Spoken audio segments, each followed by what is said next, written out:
ত্রয়োদশ জাতীয় সংসদ নির্বাচন ও গণভোটে ভোট কেন্দ্রের 400 গজের মধ্যে মোবাইল ফোন ব্যবহার নিষিদ্ধ করেছে নির্বাচন কমিশন ইসি। ওই নির্দেশনার তীব্র নিন্দা ও প্রতিবাদ জানিয়েছে বাংলাদেশ জামাত ইসলামী। সোমবার দলটির সেক্রেটারি জেনারেল মিয়া গোলাম পরোয়ার এই সংক্রান্ত এক বিবৃতিতে এই সিদ্ধান্ত পুনর্বিবেচনার জন্য নির্বাচন কমিশনের প্রতি আহ্বান জানিয়েছেন।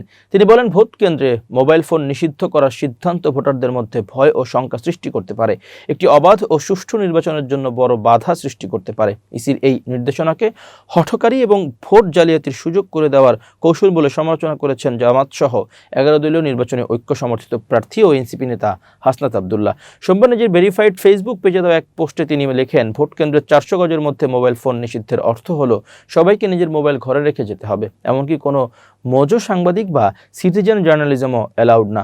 এটা স্পষ্টত হঠকারী সিদ্ধান্ত।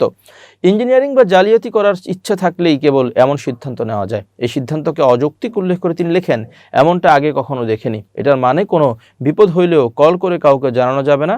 অনেকে নিরাপত্তাহীনতার জন্য মোবাইল নিতে না পারলে ভোট দিতেও যাবে না। ঢাকা 11 আসনের 11 দলীয় জোটের প্রার্থী ও জাতীয় নাগরিক পার্টির আহ্বায়ক নাহিদ ইসলাম বলেন, আমরা এতদিন কিছু বলিনি, সব সহ্য করে গেছি।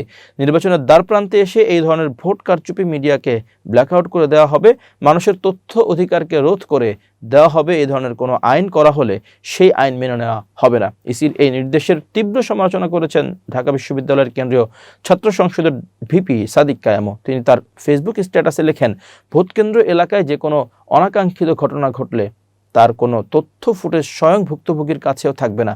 নির্বাচন কমিশনের উপর ভর করে এই নব্য ফ্যাসিজম জাতির উপর কারা চাপিয়ে দিল?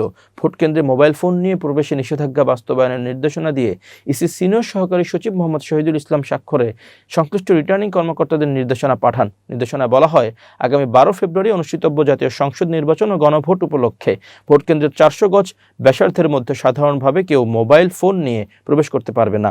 তবে ভোটকেন্দ্রের দায়িত্বপ্রাপ্ত প্রিসাইডিং অফিসার, ভোটকেন্দ্রের দায়িত্বপ্রাপ্ত পুলিশ ইনচার্জ এবং নির্বাচন সুরক্ষা 2026 অ্যাপ্লিকেশন ব্যবহারকারী অঙ্গীভূত আনসার, সাধারণ আনসার ও বিডিপির 2 জন সদস্য এই নিষেধাজ্ঞার বাইরে থাকবেন।